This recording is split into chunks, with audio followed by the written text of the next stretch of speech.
Hi there, my name is Haley Carlson, and this is my Module 1 intro video for Special Education for Building Administrators. A little bit about me. I graduated from Kansas State University in 2016 with my bachelor's degree in secondary education. I teach high school English at Manhattan High School in Manhattan, Kansas. We're a 6A district, about 1,600 students in the high school, 400 per grade level. This is my fourth year teaching total, and I've done it all in the same school. I've switched grades, but I've always been at Manhattan High since I graduated from college. Right now, I am the Spirit Club sponsor, and I'm also on the Sophomore Advisory Planning Committee. So for the Spirit Club, we plan homecoming, lots of school activities, getting as many students involved as possible. And then for sophomore advisory, I plan those lessons with a couple other teachers and just make sure that we're meeting all of the state requirements through that time. I also coach Special Olympics, so basketball, cheerleading, track and field, and volleyball. I've done that for almost 5 years now.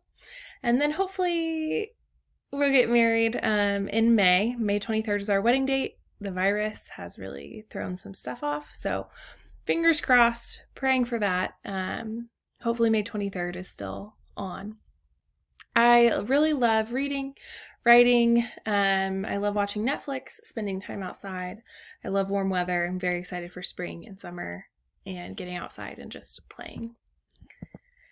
Why building administration? So my favorite principles have always been good leaders, and they're very supportive for teachers and students and all staff within the building, and building that strong community for success, whether it's for teachers teaching students or for students learning. And so I just really have a desire to continue on with that legacy. So starting with inclusion culture. So what is the school leader's role in maintaining this culture, and what do you do if it doesn't exist? The school leader's role is to set the expectation and be an example for inclusion for all. I think as a leader, a lot of your job is being the example of what teachers are supposed to do, how teachers are supposed to act, and what students are supposed to do and how students are supposed to act. If it doesn't exist, the leader's role is to set the expectations for it, be the example, and constantly communicate these standards, be really clear with the expectations on inclusion and what that means. Overall, be involved and present with building and maintaining an inclusive culture. For advocating, an advocate is a person who empowers their students. What support can a school leader provide to encourage advocacy? So school leaders can provide support through modeling advocacy for teachers and students, build and communicate clear steps for supporting and advocating for students, and then make appropriate resources available for teachers. A lot of advocating comes pretty naturally for teachers, but especially making sure that those resources are available to them and they feel trained on it. They feel like the expectations have been communicated clearly. That's some of the most important stuff for making sure advocacy happens within a school building for students.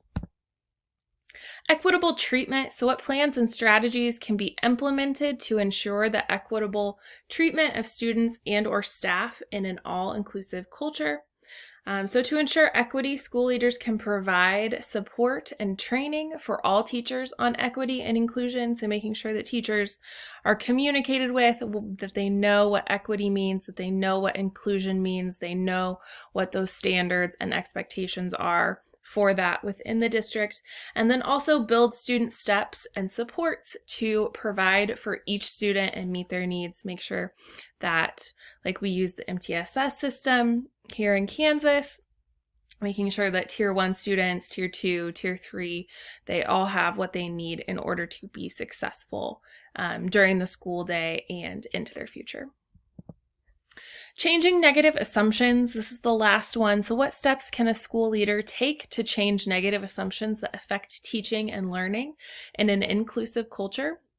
So to change negative assumptions within an inclusion culture, school leaders can celebrate and discuss diversity, explain, hey, we're all made differently, and this is why.